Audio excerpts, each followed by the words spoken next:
Hi friends, ഇന്ന് ഞാൻ വന്നിരിക്കുന്നത് നമ്മുടെ ക്രിസ്മസിൻ്റെ ഹൈലൈറ്റായ പ്ലം കേക്കിൻ്റെ റെസിപ്പി ആയിട്ടാണ്. ഇത് ഓറഞ്ച് ജ്യൂസിൽ സോക്ക് ചെയ്തിട്ടുള്ള നോൺ ആൽക്കഹോളിക് പ്ലം കേക്കാണ്. അപ്പം നമുക്ക് വീഡിയോയിലേക്ക് പോവാം. ഇത് 1 കിലോ തൂക്കം വരുന്ന കേക്കിൻ്റെ റെസിപ്പിയാണ്. അതിനുവേണ്ടി ഞാനിവിടെ ആദ്യം നമ്മൾ പഞ്ചസാര കാരമലൈസ് ചെയ്യണം. 1/2 കപ്പ് അളവിൽ പഞ്ചസാര എടുത്തിട്ടുണ്ട്. അത് നമ്മൾ ചുവട് കട്ടിയുള്ള ഒരു പാനിലിട്ട് ലോ ഫ്ലെയിമിലിട്ട് വേണം ഇതൊന്ന് കാരമലൈസ് ചെയ്യാനായിട്ട്. കരിഞ്ഞു പോകാതെ പ്രത്യേകം നോക്കണം. ഇങ്ങനെ ഒന്ന് പതഞ്ഞിങ്ങനെ പൊങ്ങി വരുന്ന സമയത്ത് നമ്മൾ ഇതിലേക്ക് 1/2 കപ്പ് അളവിൽ ചൂടുവെള്ളം തിളപ്പിച്ച് ചൂടാക്കിയ വെള്ളം നമ്മൾ ഒഴിച്ചു കൊടുക്കുക. ദൂരേക്ക് മാറി നിന്ന് വേണം ഒഴിച്ചു കൊടുക്കാൻ. ഇതൊന്ന് 1/2 കപ്പ് അളവിൽ കുറുക്കിയെടുക്കാം. നമുക്ക് ഇങ്ങനെ കാരമലൈസ് ചെയ്യുന്ന കളർ അനുസരിച്ചിരിക്കും നമ്മുടെ കേക്കിൻ്റെ കളറും. അപ്പോൾ ഇനി നമുക്ക് ഡ്രൈ ഇൻഗ്രീഡിയൻസ് എടുക്കാം. ഞാനിവിടെ 1/2 കപ്പ് അളവിൽ മൈദ മാവെടുത്തിട്ടുണ്ട്. ഇതിലേക്ക് 1/2 ടീസ്പൂണ് ബേക്കിംഗ് പൗഡർ എടുത്തിട്ടുണ്ട്. ബേക്കിംഗ് സോഡ നമുക്കിതിലിടേണ്ട ആവശ്യമില്ല. പിന്നെ ഒരു നുള്ളു ഉപ്പിട്ടിട്ടുണ്ട്. ഇനി ഞാൻ ഇവിടെ 1/2 ടീസ്പൂൺ സിനമൺ പൗഡർ, കറുവപ്പട്ട പൊടിച്ചത്, പിന്നെ 1/4 ടീസ്പൂൺ ഗ്രാമ്പു പൊടിച്ചത്, 1/4 ടീസ്പൂൺ ജാതിക്ക പൊടി പൊടിച്ചത്, ഇത്രയുമായിട്ട് ഞാൻ നന്നായിട്ട് നമുക്ക് യോജിപ്പിച്ച് മാറ്റി വെക്കാം. ഇനി ഞാനിവിടെ ഓറഞ്ച് ജ്യൂസിൽ സോക്ക് ചെയ്ത് വെച്ചിട്ടുള്ള ഡ്രൈ ഫ്രൂട്ട്സ്, അതിൻ്റെ വീഡിയോ ഞാൻ ഇതിന് തൊട്ട് മുന്നേ ഇട്ടിട്ടുണ്ടായിരുന്നു. അതിൽ നിന്ന് 1/2 കപ്പ് അളവിൽ ഞാൻ ഡ്രൈ ഫ്രൂട്ട്സ് എടുത്ത് നമ്മൾ മാറ്റി വെച്ചിരിക്കുന്ന മാവിൽ നിന്ന് ഒരു 3 ടേബിൾ സ്പൂൺ മാവിൽ മിക്സ് ചെയ്ത് വെച്ച് മാറ്റി വെച്ചിട്ടുണ്ട്. ഇനി ഞാനിവിടെ എടുത്തിട്ടുള്ളത് 100 ഗ്രാം അൺസാൾട്ടഡ് ബട്ടറാണ്. നല്ല സോഫ്റ്റ് ആയിട്ടുള്ള റൂം ടെമ്പറേച്ചറിലുള്ള ബട്ടർ തന്നെ നമ്മൾ എടുക്കാൻ ശ്രദ്ധിക്കണം.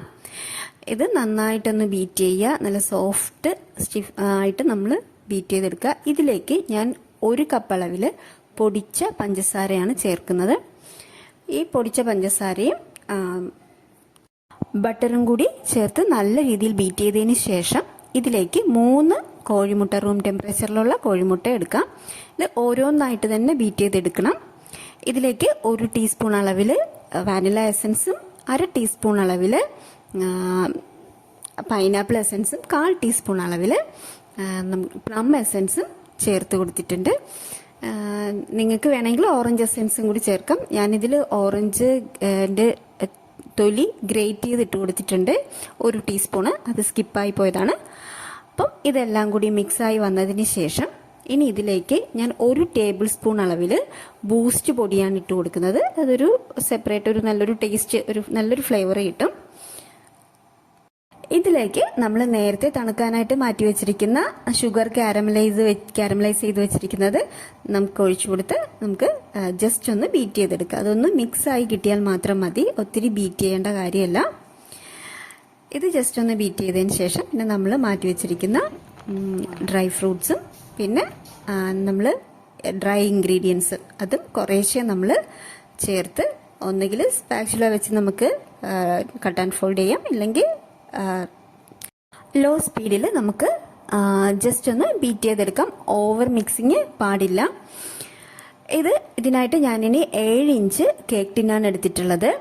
നമുക്ക് ആ ടിന്നിലേക്ക് ബാറ്ററിനെ മാറ്റി കൊടുത്തിട്ട് 10 മിനിറ്റ് പ്രീ ഹീറ്റ് ചെയ്ത അവനിലേക്ക്, അതായത് 200 ഡിഗ്രിയിൽ 10 മിനിറ്റ് പ്രീ ഹീറ്റ് ചെയ്ത അവനിലേക്ക് 180 ഡിഗ്രിയിൽ ഞാൻ 60 മിനിറ്റാണ് എനിക്ക് ബേക്ക് ചെയ്യാൻ എടുത്ത ടൈം എന്ന് പറയുന്നത്. അപ്പോൾ ഇതാണ് പ്ലം കേക്കിൻ്റെ നോൺ ആൽക്കഹോളിക് പ്ലം കേക്കിൻ്റെ റെസിപ്പി എന്ന് പറയുന്നത്. പിന്നെ ഇത് നമ്മൾ ബേക്ക് ചെയ്യുന്ന അന്ന് തന്നെ കട്ട് ചെയ്യാതെ പിറ്റേ ദിവസമോ അല്ലെങ്കിൽ 2 ദിവസം കഴിഞ്ഞോ കട്ട് ചെയ്യുന്നതാണ് ഇതിൻ്റെ ടേസ്റ്റ് എന്ന് പറയുന്നത്. നമ്മൾ ഇത് തണുത്തതിന് ശേഷം ബേക്ക് ചെയ്ത് തണുത്തതിന് ശേഷം ക്ലിംഗ് റാപ്പ് കൊണ്ട് നന്നായിട്ട് റാപ്പ് ചെയ്ത് വേണം സൂക്ഷിക്കാനായിട്ട്.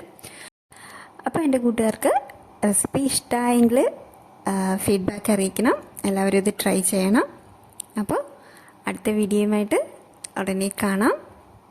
So, bye-bye. See you soon.